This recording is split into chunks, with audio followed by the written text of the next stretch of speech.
Friends, good evening. ఎలా ఉన్నారు? నేనైతే చాలా బాగున్నాను. మేమైతే ఈరోజు అయితే డ్యూటీ అయితే ముగించుకొని వచ్చి ఈవినింగ్ 7కి బయటికి వెళ్ళాలా అండి, హైదరాబాద్ వెళ్తున్నాము. అందుకనేసి లగేజ్ అయితే సర్దేశాను. ఇంకా నైట్ డిన్నర్ కోసం అయితే ప్రిపేర్ చేస్తున్నాను. రండి చూపిస్తాను.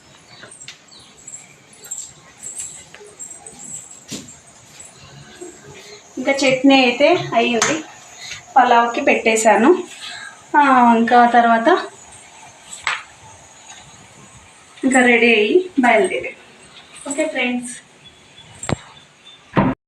హాయ్ ఫ్రెండ్స్, ఇదిగోండి ఫ్రెండ్స్, ఇంకా ఇప్పుడైతే రెడీ అవుతున్నాము. ఇంకా రెడీ అయ్యి బయలుదేరేదే.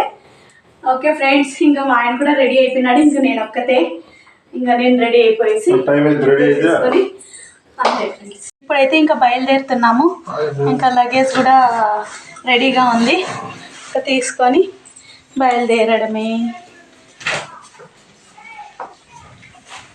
ఓకే, చూస్తూ ఉండండి ఫ్రెండ్స్. ఇప్పుడైతే స్టేషన్లోకి అయితే వచ్చేసాము. మా ట్రైన్ ఇంకా రావటానికి టైం ఉందండి, 1/2 అవర్ ఉందండి. ఇంకా 1/2 అవర్ ఉంది ట్రైన్ రావడానికి.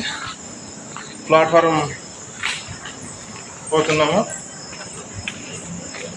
ఓకే ఫ్రెండ్స్, ఇదిగోండి ఫ్రెండ్స్, ఇంకా మేము వెళ్ళాల్సిన ట్రైన్ అయితే వచ్చేసింది. ఇంకా చూడాలా, కన్ఫామ్ లేదు అన్నారు, సీట్ ఒకటి చూడాలా ఫ్రెండ్స్. చూడండి, 15 డేస్ ముందే చేసినా కూడా ఇద్దరికి కలిపి ఒకే ట్రైన్, ఒకే సీటే దొరికింది. ఇంకా ఒక్క సీట్లోనే అడ్జస్ట్ అయిపోయామండి హైదరాబాద్ వరకు. ఇంకా మార్నింగ్ ఫ్రెష్ చేసేసి ఇంకా ట్రైన్లోనే ఫ్రెష్ అప్ అయిపోయేసి వెళ్దామనేసి ఫ్రెష్ అప్ అవుతున్నా. ఇదిగోండి స్టేషన్ అయితే వచ్చేసింది, దిగేసాము. ఇంకా మేము వెళ్ళాల్సిన ప్లేస్కి అయితే సెర్చ్ చేస్తున్నాడు మా ఆయన అయితే, ఎక్కడ వాళ్ళు ఇచ్చిన అడ్రస్ అనేసి. మేము అక్కడ ఎందుకు వెళ్ళాము, దేనికి వెళ్ళాము అనేదంతా అప్డేటింగ్ ఇస్తాను. ఎలా మాకు రిసీవ్ చేసుకుంటారు ఏంటి అనేదంతా అప్డేటింగ్ ఇస్తాను ఫ్రెండ్స్, చూస్తూ ఉండండి. చూడండి, మేము ఇన్ని ఇబ్బందులు పడి వచ్చాము. ఏదో ఫోన్లో ఇట్లాంటివన్నీ చూసి అసలు నమ్మకండి. ఫస్ట్ అన్ని డీటెయిల్స్ కనుక్కొని రండి, ప్రయత్నించండి ఏదైనా కానీ. ఊరికనే అసలు నమ్మి ఏదో ఎవరికి అడుక్కోకున్నట్టు చూడుకోకున్నట్టు రాకండి. మాలాగా ఇబ్బంది పడకండి. మేమైతే ఒక 1 మంత్ ముందే చెప్పాము. 1 మంత్ ముందే చెప్పి ఇంకా ట్రైన్కి బుక్ చేసాము. బుక్ చేసిన తర్వాత ఫోన్ చేసాము ఇలా వస్తామనేసి. సరే రండి, ఎప్పుడైనా ఉంటాము అన్నారు. వచ్చిన తర్వాత తీరిగ్గా వచ్చిన తర్వాత ఆఫీస్ ఓపెన్ లేదు అన్నారు. ఆఫీస్ ఓపెన్ లేకోకుంటే కనీసం మాకు డెమో అన్నా చూపించండి అని చెప్పాము. ఇంట్లోనే ఉండి వర్క్ చేసుకోవచ్చు అని చెప్పినందుకు మేము డెమో చూపించండి అని చెప్పినాము. కనీసం అస్సలు రెస్పాన్స్ అవ్వలేదండి. ఇంకా రెస్పాన్స్ అవ్వకుంటే కాల్ చేసి సతాయించాం మేము కూడా. ఎందుకంటే మేము అంత దూరం నుంచి వచ్చాం కదా అనేసి. లాస్ట్కి ఎవరినో 2 months పెట్టుకున్న వాళ్ళకి వచ్చి డెమో ఇమ్మని చెప్పారు. వాళ్ళైతే ఇంకా వాళ్ళని రిక్వెస్ట్ చేసుకున్నాము, వచ్చి మాకు కనీసం ఇంత దూరం వచ్చాం కదా డెమో అన్నా చూపించండి అని చెప్తే వాళ్ళు అట్లా చూపించారు.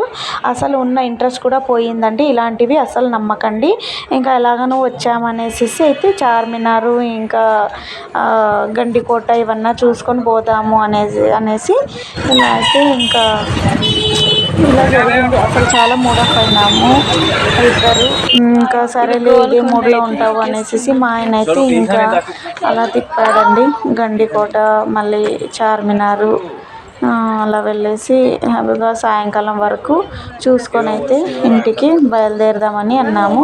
ఇంకొకటి ఏంటన్నారంటే మీరు టుమారో రండి, అవ్వదు అనేసి అంటున్నారండి. అసలు టుమారో అవ్వదు మాకు, మేము టికెట్స్ బుక్ చేసుకున్నామన్నా కూడా ఏం పర్లేదు అవునా అనేది మా పాయింట్ తీసుకోరు. కానీ వాళ్ళదే చెప్తున్నారు. ఏమని, మీరు రేపు రండి, ఇక్కడే స్టే చేయండి, ఎక్కడన్నాను బయట ఉండండి అని చెప్తున్నారు. అంటే మేము కూడా ఇంటి దగ్గర పిల్లల్ని అందరినీ వదిలేసి వచ్చింటాంకా వాళ్ళకి ఏం చూపించింటాము, మళ్ళీ నైట్కి అంతా ఎక్కుతాము, మార్నింగ్ దిగేసి వచ్చేస్తాము అని చెప్పింటాం కదా.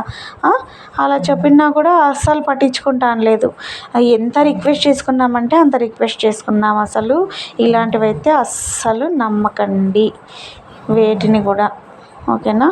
టికెట్స్ కూడా ఇట్లా రిటర్న్కి బుక్ చేసేసినాము అని చెప్తే డిలే చేసుకోండి అని చెప్తున్నారు. అసలు ఇంకా ఫోన్లోనే వేరే వాళ్ళతో చూపిస్తున్నారు. డిలే చేసుకోమని చెప్పండి, లేదంటే స్టే చేయమని చెప్పండి, ఇలా చెప్తున్నారు. బిజినెస్ చేసే వాళ్ళు అసలు అలా చెప్తారా చెప్పండి? పోగొట్టుకుంటారా కస్టమర్స్ని? చెప్పండి. అసలు ఇలాంటివి మాత్రం అస్సలు నమ్మకండి, ఓకేనా ఫ్రెండ్స్. ఇంకా కోట పైన అమ్మవారు ఉంటే అమ్మవారిని దర్శించుకొని ఇంకా అలాగే ఇంటికైతే నైట్ 9కి ట్రైన్ ఉంది. ట్రైన్కి అయితే బయలుదేరేసామండి. అసలు ఇంకా రిటర్న్ వచ్చిన వీడియోస్ కూడా అస్సలు షూట్ చేయలేకపోయినాను, ఎందుకంటే అంత మూడఫ్లో ఇది చేసేసారు. నాకు అసలు చాలా బేజారు అనిపించింది. ఇలాంటి విషయాల్ని చాలా జాగ్రత్తగా ఉండండి. ఈ విషయాల్లో చాలా దూరం నుంచి కూడా ఆశపడి ఏదో చేసుకోవచ్చులే అనే రకంగా వస్తారు. అస్సలు నమ్మకండి. అసలు నాకైతే నేను అసలు పెట్టాలా అనుకోలేదు, కానీ అంత రిస్క్ పడినాను కాబట్టి నాకు ఈ వీడియో తీసి పెట్టాలా అనుకున్నాను. మీకు కనుక ఈ వీడియో కనుక నచ్చినట్లయితే లైక్ చేసి, షేర్ చేసి, కామెంట్ చేయండి.